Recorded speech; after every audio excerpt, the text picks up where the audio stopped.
Hi guys. आज हम बात करने वाले हैं ऐसे सोशल मीडिया इन्फ्लुएंसर की जो कि फेमस होने के लिए कुछ भी कर सकती हैं। कुछ भी का मतलब कुछ भी। अगर उन्हें फेम ना मिल रहा हो तो वो अपने पिताजी के श्राद्ध पर ये भी दिखा सकते हैं कि उन्होंने पूरे दिन क्या खाया, उसकी रेटिंग दे सकती हैं कि उन्हें वो खाना पसंद आया या नहीं आया। फिर उसके बारे में भी बता सकते हैं कि उन्होंने ज़्यादा क्यों खाना इसलिए नहीं खाया क्योंकि उनके पिताजी का श्राद्ध था। सब कुछ खाने के बाद फिर उसके बाद अगर उन्हें वहाँ से भी फेम नहीं मिल सकता, हर महीने वो कपड़ों की तरह अपने बॉयफ्रेंड को भी चेंज कर सकती हैं। अब यहाँ पर बहुत सारे लोग मुझे ही ट्रोल करने आ जाएंगे कि भाई आपको क्या प्रॉब्लम है, वो उसकी लाइफ है, उसकी मर्जी है। तो प्रॉब्लम मुझे इस बात से है कि वो इन्फ्लुएंसर क्यों बनी हुई है। अगर वो इन्फ्लुएंस नहीं कर सकती तो इन्फ्लुएंसर का मतलब होता है कि आप अपने कुछ ऐसे काम दिखाइए जिससे कि लोग प्रभावित हों और लोग आपसे ये सीखें कि उन्हें भी ये करना चाहिए।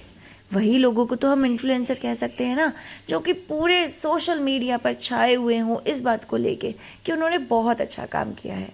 मुझे ये बात समझ नहीं आती कि रूही अपने आप को इन्फ्लुएंसर किस बेस पे कहती है। इस बेस पे कि वो बार बार बोलती है कि मैं सिचुएशनशिप में हूँ।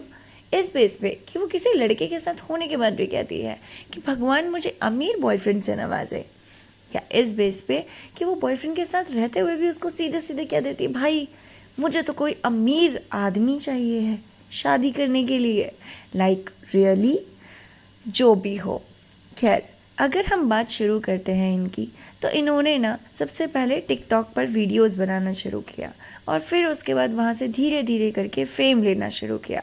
फिर ये MTV लव स्कूल में भी आए। फिर उसके बाद इन्होंने वेब सीरीज़ भी की 2023 में एक नेटफ्लिक्स पर।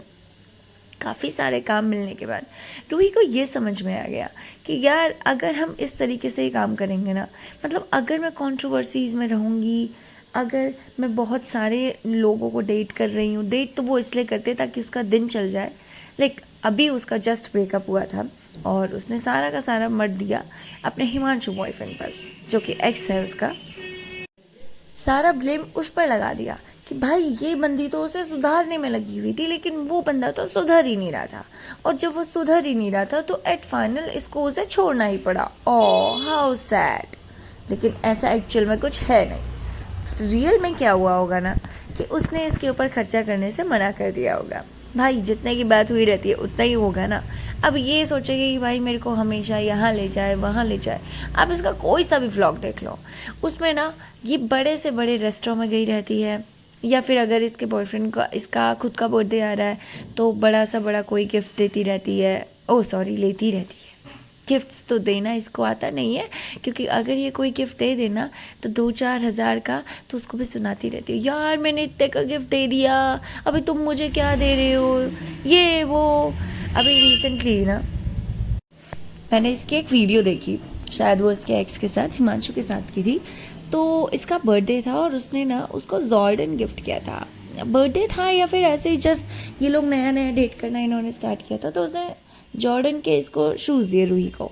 और रूही बहुत खुश हो गई कि यार तुमने मुझे 80-90 हज़ार के जूते दिए, चलो मैं भी तुम्हें कुछ गिफ्ट करूँगी। और उसने इसको परफ्यूम दिया। तो परफ्यूम जब दिया ना तो वो 9-10 हज़ार के अराउंड का परफ्यूम था, और इसने 50 बार वो दिखा दिया कि मैं तो तुम्हारे लिए परफ्यूम लेके आई हूँ, देखो मैंने इसके लिए ये परफ्यूम लिया, 9-10 हज़ार का है, मैं इतना ही अफोर्ड कर सकती हूँ, ऐसा ऐसा।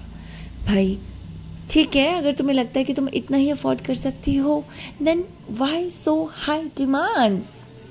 मतलब अगर तुम्हें चाहिए ना कुछ, लेट सपोज़ कि अगर मुझे लग रहा है कि यार मैं सिर्फ 2 रुपए का ही चीज़ अफोर्ड कर सकती हूँ किसी को देना, इसका मतलब है कि मैं खुद के लिए भी 2 रुपए का ही खरीद पा रही हूँ ना। और या फिर तो अगर मान लो कि मैं सिर्फ देने की ही सोच रही हूँ, यार मुझे अपनी सेविंग करनी है, बजट मेरा सिर्फ गिफ्ट के मामले में इतना ही है, तो मुझे एक्सपेक्ट भी यही करना चाहिए कि मुझे 2 रुपए का ही मिलेगा। मैं एक्सपेक्ट ये नहीं कर सकती मुझे 20 हज़ार का मिल जाएगा और देना तो मुझे 2 रुपए का ही यार। तो ये तो सीधे सीधे गोल्ड डिगर वाली हरकतें हो गई। और फिर उसके बाद अभी भी ना जो रोहित है उसके साथ भी जब ये दुबई गई थी तो इसने रोहित को आई गेस परफ्यूम दिलाया था या ऐसा ही कुछ दिलाया था। ये उसके पीछे पड़ गई, यार मुझे तो एक बैग बहुत पसंद आया था, वो मैंने लिया नहीं, मुझे दिलाया नहीं उसने, मतलब बहुत बार टोंट किया। बल्कि इसके पूरे दुबई का ट्रिप भी ना उसी ने स्पॉन्सर किया। इसकी पूरी जर्नी देख कर ना मुझे सिर्फ ये समझ में आता है इसको क्या करना है, एक पर्टिकुलर लड़के को उठाओ, 6-7 महीने उसके साथ रहो, घूमो फिरो, खाओ पियो, यही सब कुछ अपने यूट्यूब चैनल पर दिखाओ, अपने इंस्टाग्राम पर दिखाओ, क्या खाना है, क्या पहनना है। भाई साहब मतलब डिसेंट कपड़े तो ना बहुत रेयर ये पहनती है, और जब पहनती है तभी पहनती है जब इसके ऊपर ना बहुत बड़े बवाल हो रहे होते हैं, लोग इसे ट्रोल कर रहे होते हैं, तभी ये ना डिसेंट कपड़े पहन के आ जाती है। अदरवाइज़ डिसेंट कपड़ों से का रूही से कोई ताल्लुकात नहीं। प्लस इसका ये रहता है कि बस बॉयफ्रेंड चेंज करो, होटल्स पे जाओ और रेस्टोरेंट्स पे जाओ, वहाँ पर खाओ पियो और ख़त्म करो। 5-6 महीने बाद जब बॉयफ्रेंड बहुत परेशान हो जाएगा इससे, तो उसको छोड़कर उसके ऊपर ब्लेम डालकर मूव ऑन कर जाओ। मूव ऑन भी क्या करना है, मतलब भाई पहले दूसरा बंदा, ये पहले दूसरा ऑप्शन देख लेती है, उसके बाद ही मूव ऑन करती है। 1-2 दिन का खर्चा कौन उठाएगा। मैं ऐसा नहीं बोल रही हूँ कि इसी का ही प्रॉब्लम है, ऐसा बहुत सारी प्रॉब्लम होने लग गई है। ये सिर्फ लड़कियों के साथ नहीं है, लड़कों के साथ भी है। और आई गेस ना हमारी जनरेशन इसी तरफ को बहुत ज़्यादा जाती जा रही है। उन्हें ये लग रहा है कि शायद यही लाइफ है, शायद इसी तरीके से हम काम कर सकते हैं।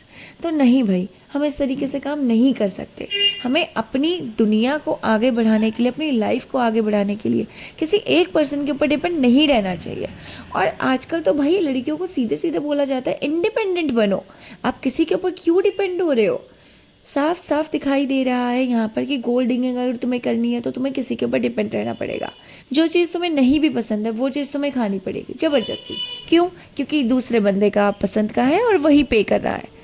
सो गर्ल्स, मैं तो सिर्फ यही कहूँगी, बी डिपेंडेंट। और किसी और के ऊपर तो इंडिपेंडेंट तो तुमको होना नहीं है। नहीं, बिल्कुल भी नहीं यार, इंडिपेंडेंट बनो, डिपेंडेंट बिल्कुल भी नहीं बनना है। वो सब मेरा मजाक था। डिपेंडेंट अगर तुम रहोगी तो कभी भी आगे नहीं बढ़ पाओगी, कभी भी वो चीज़ें नहीं कर पाओगी जो तुम करना चाहती हो। सो या अपने स्टैंड लेना सीखो।